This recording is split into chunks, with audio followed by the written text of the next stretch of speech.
제가 오늘 찬양대를 보면서 아마 세상에서 가장 연소한 찬양대원이 우리 카리스 성화대에 있었습니다. 그죠? 우리 한번 크게 한번 박수할까요? 아빠의 품에 안겨서 찬양하는 그 어린 아이의 모습을 보니까 정말로 우리 신반포교회는 희망과 희망을 이어가고 사랑과 사랑을 이어가는 교회라고 생각이 됩니다. 지난번에 여러분 40주를 맞이하셨죠? 축하드리고요. 제가 그때 저희 목회도 여러분과 같이 갑니다. 그래서 저도 40년째 목회를 하고 있어요. 제 아내가 늘 하는 얘기가 있습니다. 당신이 스시맨을 했으면 밥알 하나를 더 셀 텐데 40년 설교를 해도 제대로 밥알 하나를 못 세고 있다. 그런 얘기를 종종 할 때가 있어요. 그래서 설교하고 나면 참 저희 집에는 이런 아주 엄청난 야당이 있어갖고 제가 설교할 때 아내만 있으면 주눅이 들어요. 그래서 설교 아내만 없으면 설교를 잘할 텐데, 그리고 또 이번 선교여행이라고 같이 오니까 또 제 설교 들으니까 참 오늘도 역시 주눅이 드는 마음으로 시작하게 했습니다. 여러분, 오늘 말씀을 전하면서 퀴즈 하나 내겠습니다. 내일이 무슨 날이죠? 한글날. 여러분이 한글날이라고 괴산으로 캠핑 가시는데, 괴산이 저희 외가입니다. 그래서 제가 아주 어렸을 때 괴산에 갔던 기억이 있는데, 거기는 기차도 들어갈 수 없어서 그때 아마 시외버스 터미널에서 버스를 타고 갔던 기억이 있습니다. 너무 오래전의 기억이어서 무슨 기억이 있는지 모르겠어요. 하지만 그때 그림에 남았던 괴산의 모습은 아마 이조 시대 때 모습이려니라고 생각하시면 딱 맞을 듯 합니다. 자, 내일이 한글날인데 하나만 더 묻겠습니다. 우리 세종대왕이 훈민정음에는 28글자를 발표한 지 몇 년이 됐을까요? 그거는 저만이 알죠. 왜냐면 제가 설교를 준비했으니까. 여러분은 그거 준비 안 하셨어요. 근데 한글날이 580년이 됐습니다. 세종대왕이 28글자를 12월에 발표한 지가 580년이 됐습니다. 제가 설교를 준비하면서 이런 명제를 하나 여러분 앞에 나누도록 하겠습니다. 스크린 한번 보여주시겠습니까? 언어는 정체성과 문화를 형성한다. 문화라고 하면 음식, 의복, 명절, 축하 행사 등을 생각하지만 이런 모든 요소를 하나로 묶는 것은 언어다. 사람들이 자신의 가치, 신념, 관습을 전달하기 위해 사용하는 수단이 바로 언어입니다. 그런데 이 언어에 두 가지 언어가 있습니다. 하나는 머릿속에 와 닿는 언어가 있고요. 다른 하나는 마음에 와 닿는 언어가 있습니다. 설교자로 40년을 지내오면서 저는 여전히 고민하는 것이 뭐냐면, 성도들과 함께 마음의 언어를 전달할 수 없을까? 하나님의 말씀을 전달하는데 머리에 남는 설교가 아니고 마음에 와 닿는 설교를 할 수 없을까? 그게 여전히 고민이에요.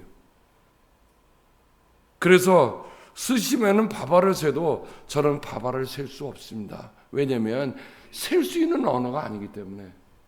마음에 와닿는 언어. 마음의 언어라고 하는 것을 우리는 다른 말로 이렇게 표현하기로 합니다. 모국어다. 저는 한국에서 태어났습니다. 그러니까 저희 모국어는 당연히 한글입니다. 한글로 무슨 말을 표현하든 감정을 표현하든 쉽습니다. 특별히 미국에 사는 교포들이 살다가 나중에 한인교회로 모여드는 가장 큰 이유가 뭘까요, 여러분? 그분들이 영어를 못해서일까요? 영어 설교를 듣지 못해서일까요? 영어로 소통을 못해서일까요? 아니에요.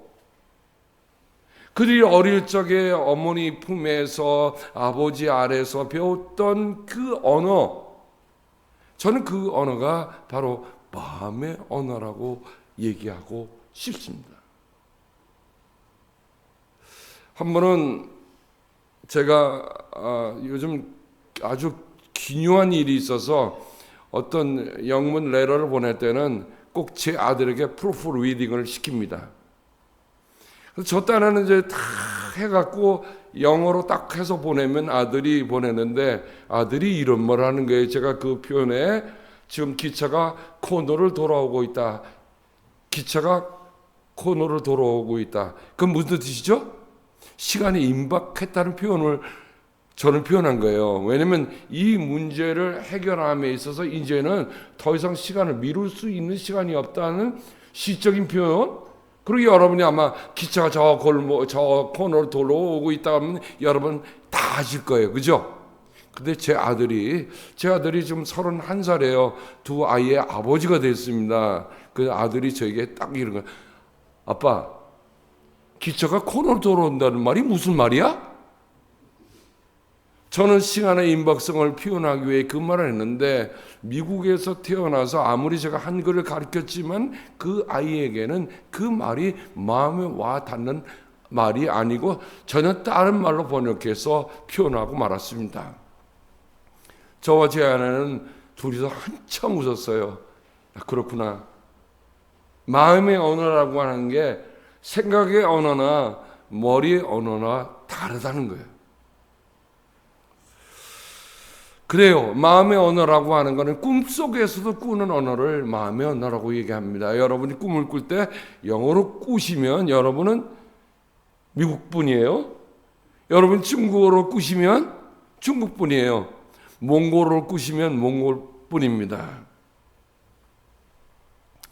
넬슨 맨델라가 이런 얘기를 한 적이 있었어요. 만약 당신이 어떤 사람과 그가 이해하는 언어로 이야기한다면 그것은 그 사람의 머리에 닿을 것이다. 그 사람의 언어로 이야기하면 그 사람 마음에 닿을 것이다. 자, 여러분 580년 된 한글이 과연 어떻게 우리의 언어로 정착하게 됐을까? 실은 여기 오기 전에 제가 몽골에 선교를 다녀왔습니다. 몽골 선교가 이번에 9년 차예요. 9번째 다녀옵니다. 몽골에 가서 처음에 갔을 때는 참 어려운 나라다라는 생각이 됐지만 이번에도 작년에부터는 몽골이 부쩍 변하고 있다는 것을 느낄 수 있었습니다. 근데 제가 오늘 이번에 몽골 선교 가서 두 사람의 통역자가 있습니다. 하나는 몽골어를 영어를 몽골어로 번역하는 통역자가 있고요. 또 한 통역자는 한국말을 몽골어를 한국말로. 그래서 제가 우리의 팀원의 15번째 팀원으로 하여한 분은 몽골에 태어난 분인데 이분은 게르라고 하는 유목민의 딸로 태어났어요. 그래서 그 텐트에 자랐는데 얼마나 한국말을 잘하는지요. 그래서 우리 팀원들이 물어서 어떻게 그렇게 한국말을 잘합니까? 우리말 하다 해요.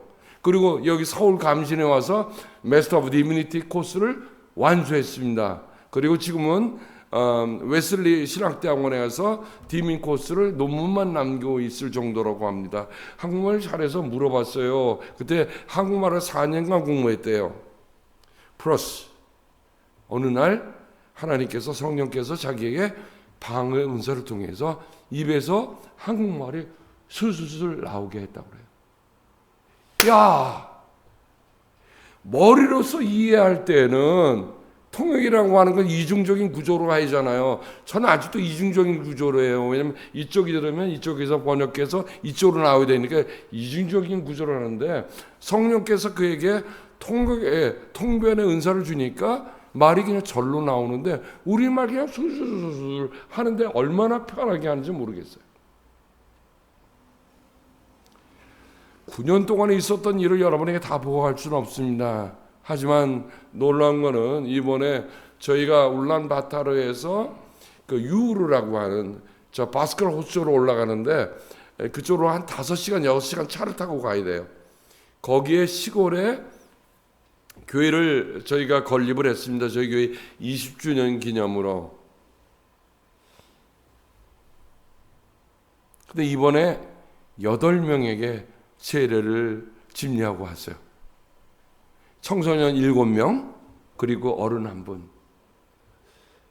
아마 그 유로 교회가 생긴 이래로 물론 처음부터 나왔던 어린이도 있지만 초등학교 때 나와서 예수를 믿고 그들에게 세례를 주니까 저는 색다른 마음이 들었습니다. 여태까지 했던 일들에 대해서 뭔가 새로운 결실을 얻는구나 하는 마음이 들었습니다.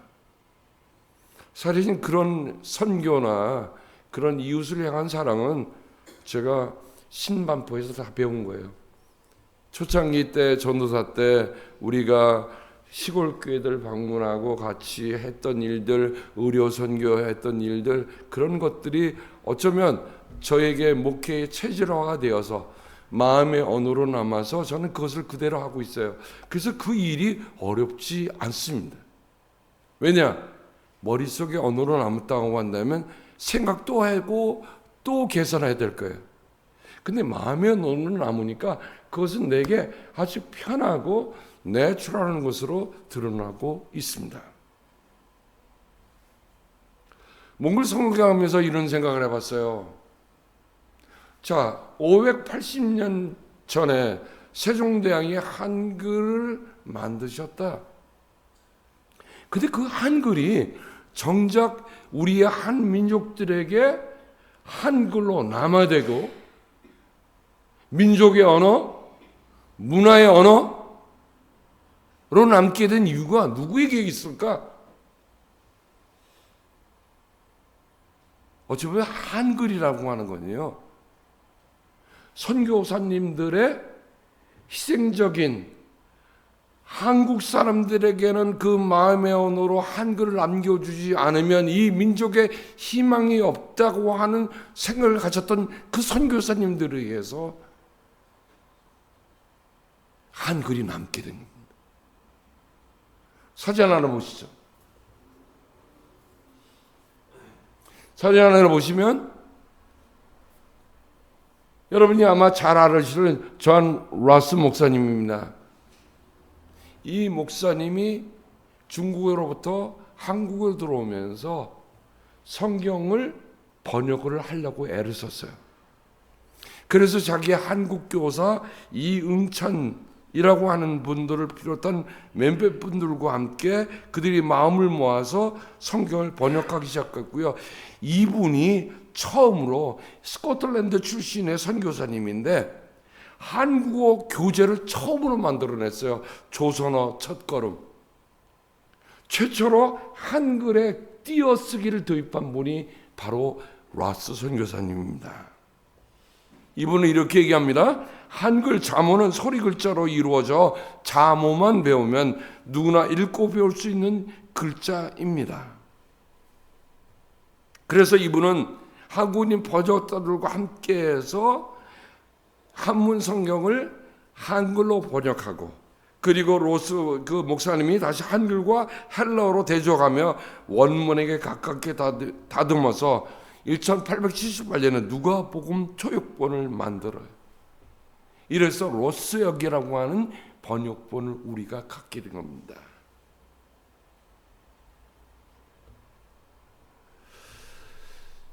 감사한 거는요, 이분이 이 초역을 만들어서 스코틀랜드 성경 성서공예에 130만 파운드, 130파운드의 인쇄비를 요청합니다. 달리 말하면 선교사님들에 의해서 선교사님들이 돈을 내서 우리말 성경이 처음으로 우리에게 주어진 겁니다.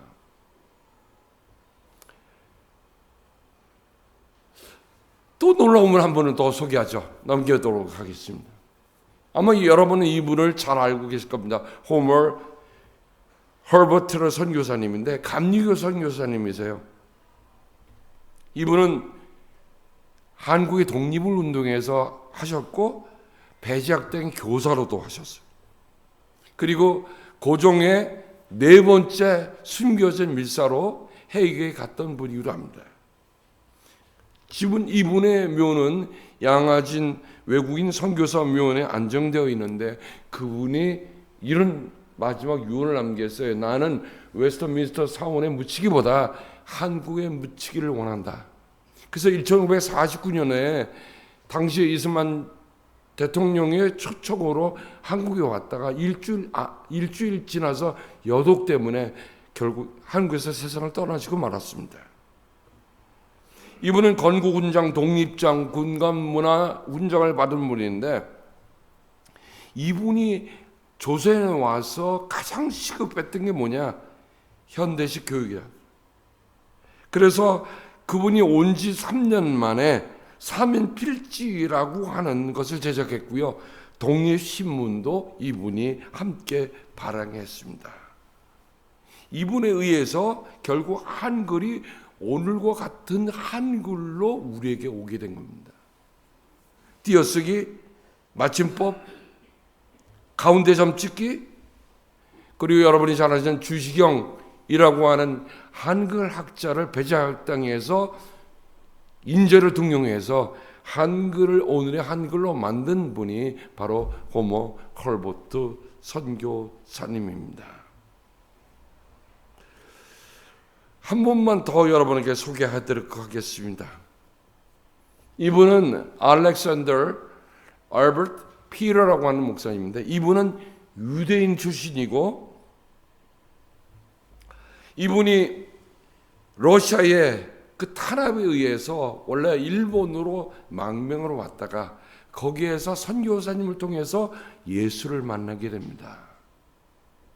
그리고 이분이 이제 꿈이 있었어요. 뭐냐면 이분이 중국 선교? 아니, 얘기 듣다 보니까 조선이라는 땅에 선교사가 필요하다는 생각이 들어서 조선으로 와서 이분이 3년 만에 권서로 와서 3년 만에 시편을 번역합니다. 그래서 시편 철요라고 하는 간결한 시편이라고 하는 것을 했어요. 이분이 러시아의 출신인 유대인이었기 때문에 어릴 적 배웠던 히브리어에 대해 능숙한 분이 시편을 번역을 했습니다.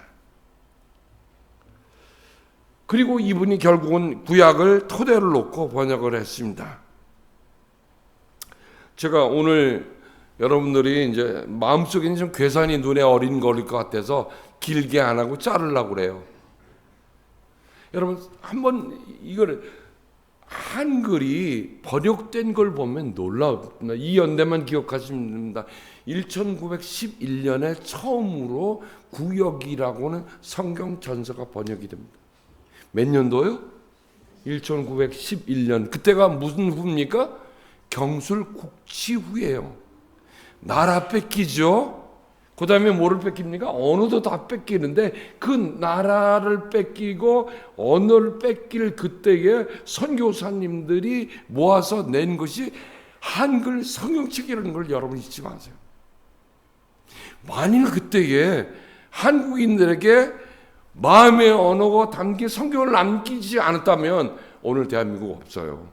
제가 그런 말씀 드리고 싶습니다. 제2차 번역이 1938년입니다.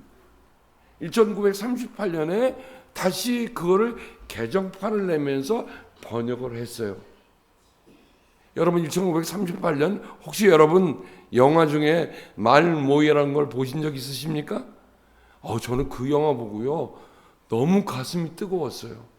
그렇게 조선 어학자들이 주시경 선생의 후학들이 한글을 남기기 위해서 조선 팔도를 다니면서 모았던 그 최초의 어학사전 그것을 지키기 위해서 했던 이 영화가 말모이거든요. 글쎄 한국에 사는 분들은 한글을 자유롭게 쓰기 때문에 별로 감동이 없이 읽을 수 있어요. 근데 저는 이중 언어를 쓰고 있다 보니까 한글이 어떻게 중요한 건가 하는 것을 알고 있고요. 여전히 지금도 제 마음의 언어는 한글입니다. 다행히 지금도 설교는 한글로 합니다. 그러니까 전 마음의 언어를 표현할 수 있는 거예요. 1911년, 1938년 그래서 제1세대, 제2세대 성경을 남긴 분들이 누구다? 바로 선교사님과 한국의 교회였습니다. 저는 이런 생각을 합니다. 지금 한국에 뜨는 게 뭡니까? K-pop, K-드라마, K-컨텐츠. 굉장히 자랑스러워요. 그러나 그 K-드라마, K-팝, K-컨텐츠의 가장 밑바닥에 뭐가 있었을까? 28자를 만들어낸 세종대왕, 그거를 우리말 성경을 번역한 선교사님들, 그분들이 있었기 때문에 오늘 우리는 마음의 언어로 표현해서 한 겁니다. 저는 그 사람을 잘 모릅니다. 강남스타일을 노래 부른 그 사람의 얘기를 한번 옥스퍼드 대학에서 얘기가 강연한 거를 들었는데요. 여러분 그 노래 들으면 영어로 표현하는가요? 아니요. 물론 영어 있어요. 스타일이라는 말이 있지만 강남스타일 그러면 세상에 듣는 사람들이요 강남이라는 걸 알아요? 근데 그게 통하더란 말이에요. 근데 그 가사를 썼던 그 작곡자, 작시자가 얘기하기를 내가 만약에 영어로 표현했다면 그 사람들은 오늘처럼 열광하지 않았을 것이다. 오히려 한글로 표현했기 때문에 그 사람들이 그거를 오히려 받아들이는 역발상을 했다고 하는 것을 여러분 기억하시면 좋겠습니다. 40년이 되어서 다시 서는 이 강단입니다. 그러면서 한글날이 왔기 때문에 여러분과 함께 어떻게 그 한글이 우리의 마음의 언어로 남았는가, 그거를 우리에게 전해준 선교사님들의 그 사랑, 오늘의 한국교회가 과연 오늘 다음 세대들에게 남겨줄 것이 무엇일까? 머리 싸우느라고 머리 터지는 그런 얘기가 아니라 뭔가 마음과 마음이 통하는 사회로 만들어가고 마음과 마음이 소통하는 인간관계로 만들어가야 할 것이 오늘 한국교회가 한글날을 맞이하면서 우리가 다시 한번 생각해 볼 일이다. 여러분 한글이 어려우십니까? 다 하시잖아요. 다 하시잖아요. 저는 지하철을 타고 가다가도 시민이 썼다가 오는 시 하나 보면 거기를 이렇게 넋을 놓고 야 어쩌면 저렇게 짧은 글로 저런 시를 쓸 수 있을까? 한 번도 만나보지 않은 작가지만 시민이지만 저는 그걸 보면서 감탄합니다. 오늘 교회가 이 세대에 어떤 마음의 언어를 남겨주고 있는가? 저는 신반포 교회가 40년이 됐다고 하는 것은 여러분이 이전에 광야를 지나와서 약속의 땅이 들어왔는데요.